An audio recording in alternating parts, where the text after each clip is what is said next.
काल संध्याकाळी किचनच्या खिडकीतनं बुचरंग्याची काही पानं उडून आली. माझ्या बंगल्याच्या गेट बाहेर डाव्या बाजूला चाफा आणि उजव्या बाजूला बुचरंग्याचे झाडं आहे. दोन्ही झाडांना खूप सुरेख फुले येतात. पण सध्या पानगळ सुरू आहे, तर सर्व पानं गळता आहेत दोन्ही झाडांची.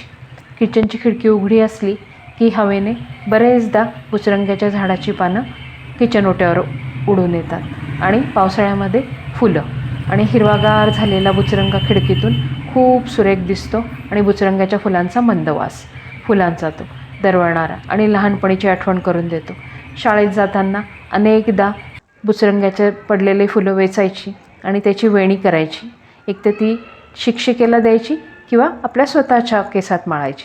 हा नेहमीचा उपक्रम असे. कसे आहे ना निसर्गाचे, न थांबता, न रुसता, न चिडता, न रागवता माणसावर.